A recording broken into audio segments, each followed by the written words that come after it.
Check, check. Yo, what's up? We are live. It is nighttime. I've been meaning to do one of these from the back of the adventure limo here at nighttime for a while, just so you can see the different colors. I got my lights and fancy stuff and got my fish on over here. It's a tiny space, but I've got AC power in here. I've got Wi-Fi. Um, I've got pretty much everything I need. I've even got a little heater. That's honestly why I haven't done as many of these, because I was hoping that things would get warm enough to where I was able to come in and out comfortably and not get everything cluttered in here. That's what happens because it's been cold and rainy and wintry. I bring all my stuff in for the night. It gets cluttered, and then I organize and take it all out and clean in the morning. But I'm looking really forward to when we finally get to the point where I don't have to preserve my warm air, and I can just, every time I want to put something where it belongs, I can get in and out, no problem. So I've been avoiding these a little bit just because this does tend to get cluttered at nighttime, and my daily routine is, head down the hill, grab coffee, and then go park and clean it up where my close and easy public restroom is. So, that way, got the bathroom there and get my vehicle nice and clean and organized and feeling good for the day, because it's also my home and I spend a lot of time in here working. So I just made a few notes so I don't totally get off track. Already started rambling. Now, this entire channel, everything I'm doing is about the adventure videos. The adventure videos playlist is my dream. It's my goal. These are awesome. I'm a professional video producer of over 20 years. I do amazing videos all over the place with all kinds of cool stuff, and I'm doing it for myself now. But I know that these videos are really good. I watch the numbers. People watch them for longer than most, but they don't click on them that much. Or if they click on them a bunch, they're not the ones I really wanted them to watch, and they don't watch them for that long.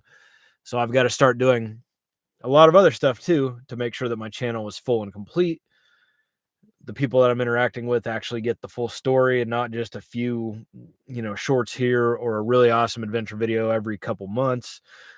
So check out the adventure videos playlist. I'll try to add a link, add a card, do something here, because that's the whole reason I'm here. But for those of you who have been along for the journey and are kind of interested in diving a little deeper, well, thanks for hanging out with me tonight. So this time we're talking about, I've been on the road now a couple days from the actual 6-month anniversary of having been on the road, and I'm now a few weeks past being 6 months alcohol free. So first I'll go into how am I doing all this. And some people are like, dude, what gives? You're out living this awesome life, doing these crazy adventures. But if you'll notice, my adventure videos that do take me a whole lot of time, energy, passion, creativity, investment, I've made 3 in the last 6 months. I made dozens of videos. I'm doing all kinds of things. I've got footage to get used elsewhere, but I've only made 3 of my adventure videos.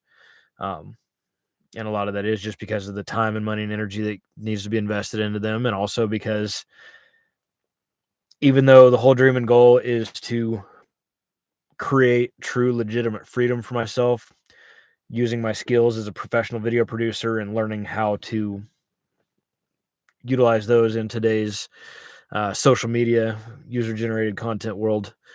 Boy, I just lost my train of thought right there. So how am I doing all of it? Well, a big part of this, obviously, is to reduce my cost of living, and there are multiple reasons for that. The more time that I can spend working on my dreams and goals, creating my content, doing my freelance work, doing all these things that actually matter for my future, the better. So the last thing I want to do is go and sell my life in the form of hours for dollars for extended amounts of time, because I'm over there selling my life and my soul to some employer so they can mark my time up, and I'm not back here creating content when I'm doing all that. So I had to reduce my expenses. That's why I hit the road and I got rid of my rent. So a big part of this is I've got a couple of freelance clients, one that's real consistent right now, and they're really awesome. I mean, amazing people, amazing company, but the subject matter is super cool. There's one or two videos on my channel about it, but that's pretty much separate on theirs. It's the world's largest custom motorcycle manufacturer. They'll send me out to Daytona, out to Sturgis, put me on a brand new bike, just basically tell me go have fun, be creative, use my camera, start telling stories. And so I work for them every month, and that's looking like it's going to, or every month, I bill them every month for work that I do. But it's between $500 and $1,000 a month. It's not going to keep this floating on its own. So that's about to increase, pending just a few things that I'm building out for them right now. So freelance work is definitely a part of it. Another thing, so I've reduced my cost of living, but then I came somewhere where I can actually get paid enough to do something, you know? I mean, I've got a college degree. I've got career experience. I spent 5 years to get a 4-year degree and then 2 more years pursuing my dream job in that field. So 7 years invested just to work 2 years at that dream job I finally got and realized this is a giant crock of shit. And since then I've just realized more and more that the way the system works right now is an absolute joke. I'll get into that more in a little bit. At least it is for me. I know I'm so much more valuable and capable under my own direction than having somebody else tell me what little bits of my skills I get to plug in and use and how I have to throw everything else out so I can spend my time on emails and dumb crap. So and I wanted to reduce the cost of living, get where I can get paid. Okay, so I basically refuse to be a video producer for somebody else, except for my freelance clients I've already got established. People don't understand the value. The process is obnoxious. It takes so much energy and passion. I'm not going to have anything left for this. And I don't really care about some client's freelance job. You're going to tell me what to point my camera at and what buttons to push. I'm just the guy that knows how to run the editing bay and how to run the camera. So I really don't want to use my professional skills anymore for other people. I want to use those for myself where they're the most valuable. So instead, I came out to the West Coast, $16 an hour to wait tables plus tips, at a a low tipping, pretty crappy family restaurant to work at. I was averaging $8 or $9 an hour back in a suburb of Wichita, Kansas, where they pay you $2 an hour legally plus bad tips. I did it just so I could have something to transfer with. I use that. And so now I'm out here and I was making $35 to $40 an hour average at that same restaurant, doing the exact same thing, no change whatsoever, except for the location. So, if I'm going to not pay rent, all of a sudden, I'm making $40 an hour. That creates enough capacity. I don't have to be there full time. And when I'm there, I don't have to put my emotions and real focus on that. I mean, yeah, it's like you do have to be focused that second, but I don't care. I don't care if somebody has to wait on the breadsticks. I don't give a damn if your food came out wrong. I do not care. So that doesn't matter. Whereas a professional career out in video production with high-end clients flying around in their jets and blah, blah, blah, you got to be focused. You got to be, you got to have your whole heart and mind and energy into it. And I'm not going to have anything left over for this. So, I came somewhere that I can actually get paid. If I'm going to be if I have to sell my soul in the form of hours for dollars, I might as well get paid decent for it and not have to completely exert all of my mental and emotional, libidinal energy and all my time too. So I can work part-time out here and make good enough money to support all this mission. So why am I doing this? I kind of mentioned this.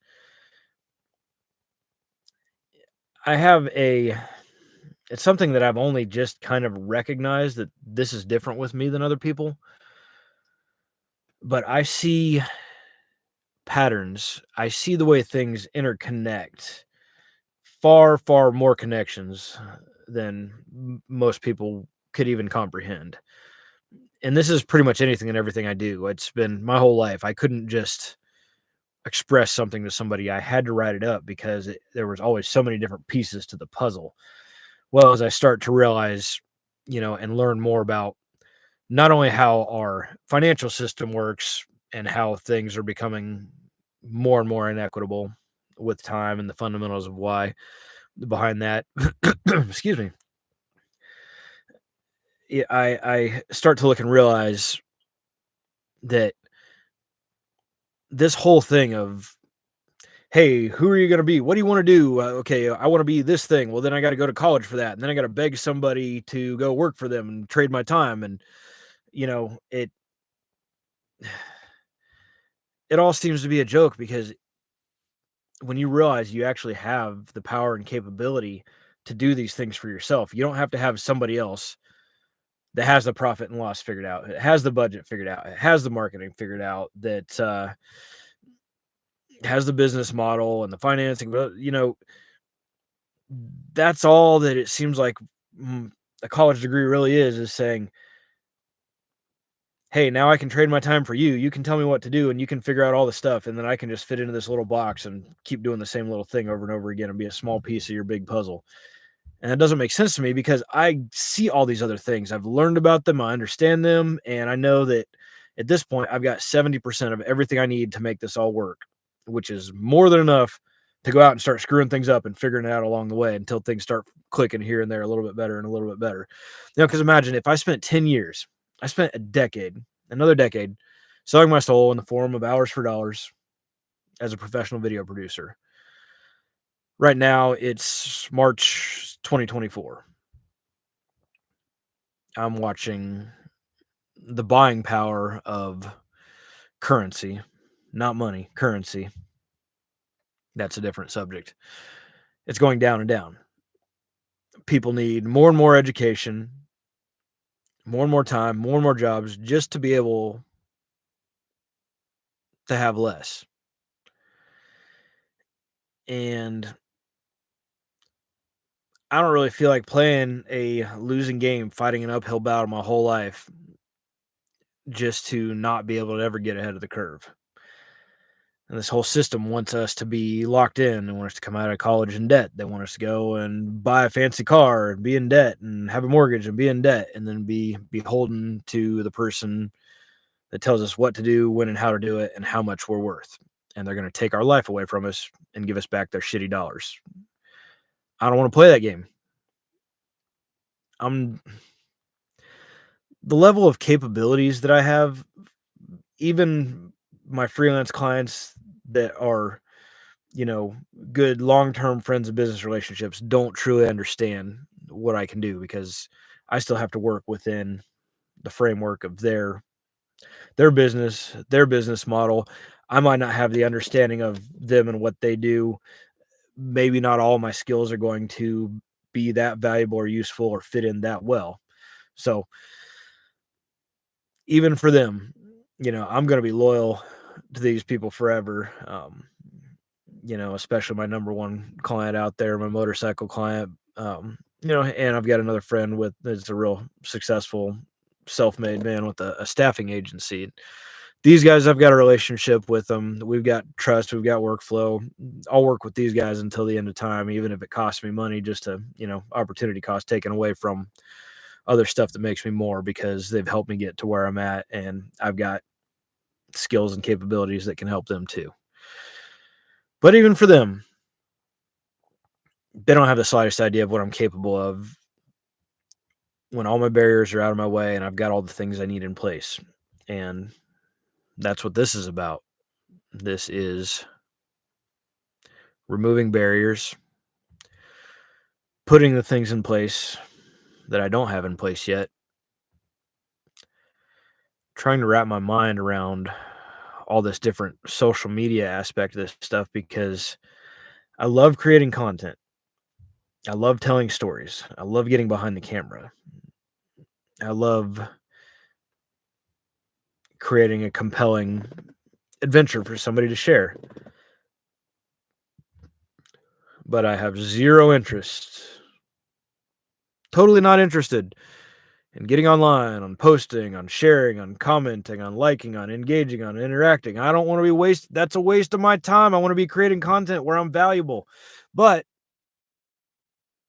you got to do the other stuff too, because when people have actually found me and they do watch my adventure videos that I've used my over 20 years of experience and 2 decades of professional experience as a video producer with great content in an amazing place with a very interesting and unique subject, they'll be interested. But the problem is nobody finds the good stuff.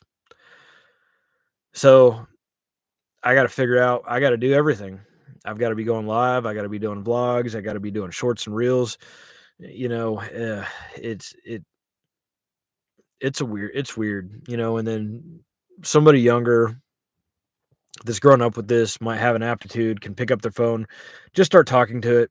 The content's total crap. I mean, it's the subject is interesting, but the production value is crap. There's no thought that goes into it, but they blow up. And then me, I'm like, I'm watching these numbers. My numbers stay higher than theirs, but this little algorithm game, you know, how many years do I got to play it? I don't know. I don't care. I'm not giving up. I'm just going to keep doing everything, but it's all in support of the adventure videos, because once this channel and other social media channels are established and I do have a following, I'm free for good. Even if one of those channels gets shut down or demonetized. But the work on the front end for somebody like me who loves to tell stories and produce videos, but never had any intention of being in front of the camera, that one's going to be a bit more of a challenge. Um, you know, at the same time, all it takes is one stupid vertical 15-second video of a bucket drummer and I get millions of views, and then people find me, and out of those millions, you know, a few thousand or, you know, 10,000 or whatever is actually interested, and then from there it actually grows. And I've had well, yeah, I've had a weird expectation set, and probably more so the people that are closest to me that are watching this and don't have even the slightest inkling of the slightest understanding of the slightest inkling of an understanding of how all the stuff works on the back end. Because this isn't like when I did SEO for the first, you know, 10, 15 years, where a lot of it was, yeah, I'm going to put all the words in the right places. I'm going to make a blog page with the right words in the right places. I'm going to embed the video on it, and it's going to get found. That's not the way it works now. Now you can make crap content, but if you did something right once, you can keep making crap content and keep growing. But you can also make really good content and not get found for a long time. But I'm just building the foundation. You know, I'm not giving up. You know, it is a little bit heartbreaking when I put something out there that I'm truly proud of, something that I'm going to be looking back on at the end of my life. And it's an amazing, compelling story that brings people to tears, and it holds them from the beginning to the end if they actually click on it. And I follow all the right rules and everything to make them click, but nobody clicks. And then YouTube is like, well, only a few people watched it, so we're just going to bury this forever. So, you know, I just got to keep going, because there are people this is already affecting. There are people I'm positively influencing. I am making a little bit of money, but I also go to sleep every night knowing I'm pursuing my passion and my purpose, and I'm doing what the hell ever it takes to get there. I've dedicated my life to not selling hours for dollars anymore. I'm going to do whatever it takes. And at the end of everything, I'm going to bring a bunch of people up with me too, bring more positive ideas into the world, more inspiration, help people start to think in ways outside of how do you sell your soul to an employer just to have enough stuff to be comfortable and then get old and die. It's not what I'm going for. I got all this freedom. A lot of things went wrong. Took the bull by the horns, decided to turn it into what I want. And there's definitely been a lot of times where it would have been really nice to pack it up, at least take a break to get through this freaking winter weather that just will not stop. Oh, but you know what? the discomfort that I'm dealing with now, the discomfort of not being able to open and close my door and put things away at nighttime because of the cold air is a very small price to pay. Because imagine if I were back in my hometown, a suburb of Wichita, Kansas, with all the conveniences and comforts of all the people I know, access to shops to work on my vehicle, nice comfortable beds to sleep in, toilets and showers. Just imagine if I had all that stuff. It would be more uncomfortable because I wouldn't be moving towards anything in my life. I would have all the surface level comforts that keep me locked into being not comfortable and not going anywhere. And that's a big part of this. Get rid of the comforts, get rid of the distractions. I don't play video games. I don't watch TV. All I do is I work out, I work on my YouTube, I work on my freelance work, and I sleep for about 5 or 6 hours a night. I can't sleep any longer because it's not that comfortable. And I feel really good about it. At the end of the day, today, let's see, I did a couple hours of freelance work and then I went to my job, worked out in the rain, 2-3 hours, we pulled the plug. Then I went back, did some more freelance work. Then I worked on my YouTube channel and now I'm back here doing live for my YouTube channel. I still made more money on my freelance today than I would have at the other little part-time job. So that all worked out fine. But yeah, I feel like I'm slacking a lot of times. And I look back at my day and I'm like, dude, I'm doing so much more than most people do in a week. And I knock it out in a day and I don't take any days off, so it's that self-belief, watch my first adventure video in the adventure video playlist. I promise it'll be worth your time. There's a message there that will apply to almost anybody, and the story leads on and will continue to. So check out my adventure video playlist because that's what everything's about here. In the long run, I've defined what this is really about, and I've put it in another video or two. A big part of this is the pursuit of freedom. The system that I explained that I'm so frustrated with doesn't lead to freedom. It feels like a trap. It feels like slavery, like they just trick people into enslaving themselves. Why is it that, you can be making $30,000 or $300,000 a year and you're still going to be living paycheck to paycheck? People have dramatically lost focus of what's important. They just want to go get stuff. Sell more hours for dollars, get more stuff, trade more hours for dollars, stuff more stuff in your face. It's, just consumerism doesn't lead us towards fulfillment. I'm not saying that no objects are useful. I mean, this is